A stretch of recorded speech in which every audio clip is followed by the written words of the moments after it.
20-kroning.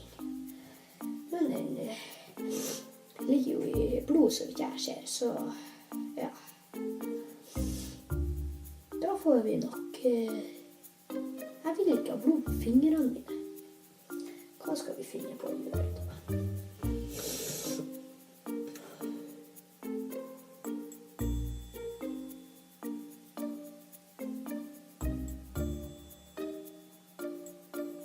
Nå har jeg en idé. Vi kan bruke litt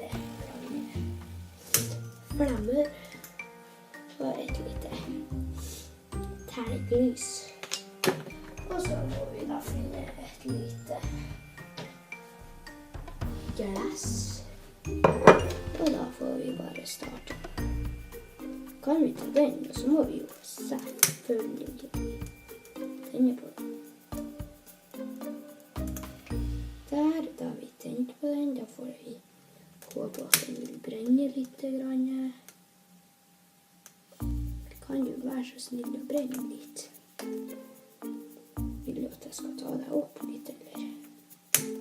Og vi gjør det på den vonde måten. Det her gikk da ikke. Hva er det som er problemet med ditt lys? Får vi prøve det? Jeg tror nemlig vi må ha litt større flammer nå. Da får vi prøve med glasset. Kom igjen, fynk da. Jeg vil jo ha den 20-kroningen. Kom igjen, fynk. Shit da. Det gikk ikke så billig. Jeg vil ha 20 kroner. Jeg prøver nå for litt blod på fingrene mine.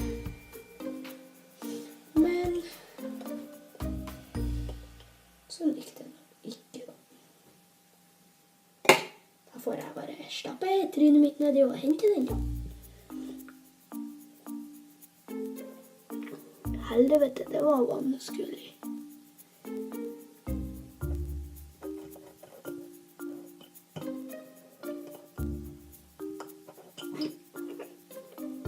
Var det så vanskelig da?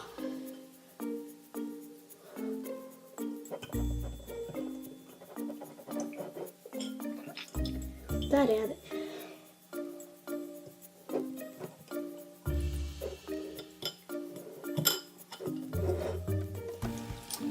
Jeg har den. Ja, det var aldri så vanskelig. Jeg trodde jeg skulle være med. Jeg tror jeg skal gå på butikken og kjøpe meg litt snacks. Så da snakkes vi snart.